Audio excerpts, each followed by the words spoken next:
मैं जनबली हूँ, मैं वोट बली हूँ और अपने वोट की ताकत से चोट पहुंचा करके बाहुबलियों को जमीन सुखाने का काम करूंगा। वहां पर वोट बली की जीत होगी, बाहुबली जो है कि जमीन सूंघेंगे। गांव में घर, सिवान में डेरा, कौन सी ईडी आएगी, कौन सी सीबीआई लगेगी? तो लौटर राम के पास कुछ है ना? 10 का शासन 90 पर नहीं चलेगा, नहीं चलेगा। कि मैं 90 वाला हूँ। अभी 2027 दूर है, लेकिन उसकी तैयारियों में अखिलेश यादव पूरी तरह से जुट चुके हैं।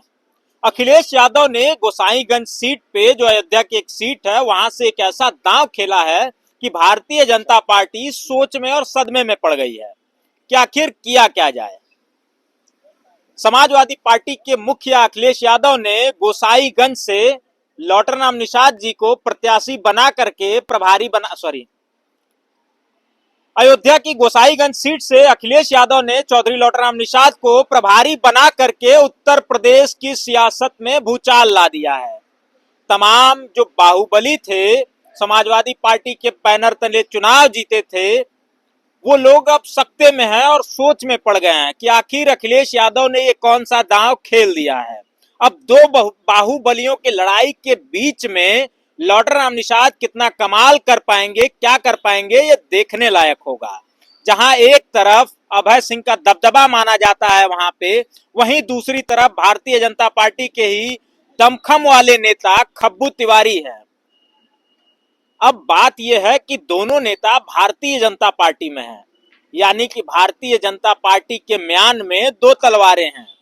अब भारतीय जनता पार्टी किस तलवार से लड़ाई लड़ेगी, ये देखने वाली बात होगी।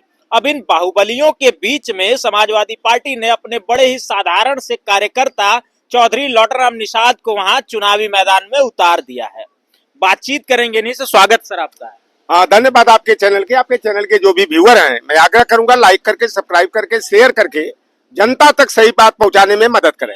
सर, आप साधारण से व्यक्ति हैं, अखिलेश यादव ने आपको दो बाहुबलियों के बीच में उतार दिया है, डर और लग रहा है कि नहीं? अब देखो, जहां तक आप बाहुबलियों की बात करते हो, नोट बलियों की बात करते हो, मैं जनबली हूँ, मैं वोट बली हूँ और अपने वोट की ताकत से चोट पहुंचा करके बाहुबलियों को जमीन सुखाने का काम करूंगा। और ठीक है कि मैं साधन संसाधन विहीन हूँ। लोग इस तरह के कह रहे हैं, जहां सैकड़ों गाड़ियों का, डिफेंडर का, फॉर्च्यूनर का, इनोवा का और एक का लैंड क्रूजर का जत्था चलेगा, तो लौटर राम जिसके पास साइकिल भी शुद्ध तरह की नहीं है, वह उन बाहुबलियों का सामना कैसे कर पाएगा? मेरा एक ही संकल्प है कि बाहुबली और नोट बली और दूसरी तरफ वोट बली, वहां पर वोट बली की जीत होगी, बाहुबली जो है कि जमीन सूंघेंगे। और वह तो ठौर ढूंढ रहे हैं कि अखिलेश यादव ने ये क्या कर दिया। हम लोग सपने में भी नहीं सोचे थे कि लौटर राम को लाकर के चुनावी समर में उतार करके सारा गुड़ा गणित जो है कि डावाडोल कर दिया।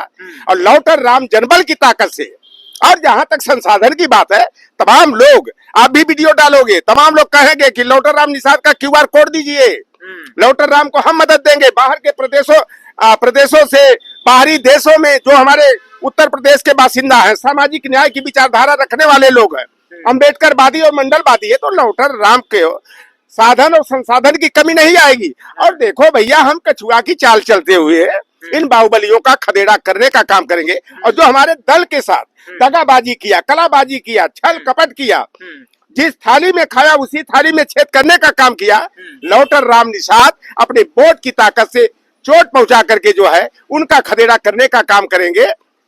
और वहां की जनता नारा लगा रही है, परशुराम और सीताराम, अब की बार लौटन राम। तो लौटर राम वहां पर गया, वो सामंतवाद के खिलाफ लड़ने वालों की धरती है। वहां पर सबसे पहले लड़ाई 1957 में खजुराहट के राजा के खिलाफ लड़ने का काम किया, तो कुर्मी बिरादरी के महादेव वर्मा जी ने किया। फिर उसके बाद जो है कामरेड राजबली यादव मया से विधायक हुए, सामंतवाद की छाती पर मूंग दलने का काम किए। उनके शिष्य मित्रसेन यादव हुए, महादेव वर्मा जी के शिष्य जो है सीताराम निषाद उस विधानसभा से प्रतिनिधित्व किए। और अगल बगल से जयराम वर्मा और रामदेव पटेल जी, उसमें मित्रसेन यादव जी, सीताराम निषाद जी, रामदेव पटेल जी के मैं बड़ा करीब रहा हूँ। और सामाजिक न्याय की जो आग मेरे अंदर धधक रही है, वह कहीं न कहीं जो अन्याय के खिलाफ, अत्याचार के खिलाफ, जोर जुल्म के खिलाफ, सामंतवाद के खिलाफ लड़ाई लड़ने का काम किया है, मेरे स्नायु मंडल में वही रक्त प्रवाहित है। और लौटर राम निषाद बाहुबलियों से और नोट बलियों से डर कर नहीं, बल्कि अपनी वोट की ताकत से चोट पहुंचाकर उनका खदेड़ा करने का काम करूंगा, यह मेरा भरोसा है। और माननीय राष्ट्रीय अध्यक्ष जी ने कहा मेरा लौटन के पास कुछ नहीं है, गांव में घर, सिवान में डेरा, कौन सी ईडी आएगी, कौन सी सीबीआई लगेगी, कौन सा संपत्ति कुर्क होगी, बुलडोजर चलेगा। लौटन वहां जाएगा, 1.5 लाख से शुरुआत करेगा और जो हमारी पार्टी के साथ दगाबाजी किया है उसका खदेड़ा करने का काम करेगा। अच्छा, समाजवादी पार्टी में और तमाम नेता हैं, साधन संसाधन से काफी मजबूत हैं, संपन्न हैं, ऐसे में आपको वहां से प्रत्याशी बनाना, अब लोग ये भी बात कर रहे हैं कि बाहुबलियों के बीच में लौटनराम निषाद फंस चुके हैं, इसको आप कैसे देखते हैं? अच्छा, पहले ये बात बताओ, तुम तो आप हमारे हालात के बारे में जानते होगे, जाना मेरे घर भी जा करके पता कर लेना।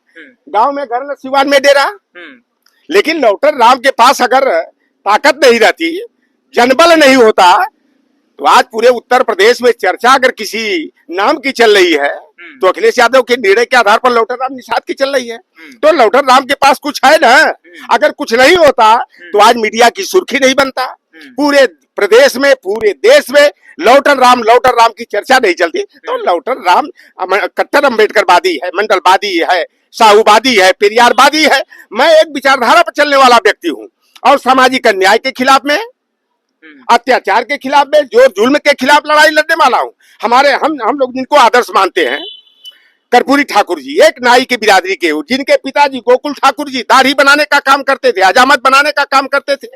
उन्होंने जो है सामंतवादी प्रदेश जो बिहार कहा जाता था, 2 बार प्रदेश का मुख्यमंत्री बन करके जो है कि पिछड़ों का मान सम्मान बढ़ाने का काम किए और 20% जो प्रतिनिधित्व का अधिकार मिला एक नाई के बेटे जननायक कर्पूरी ठाकुर ने दिया।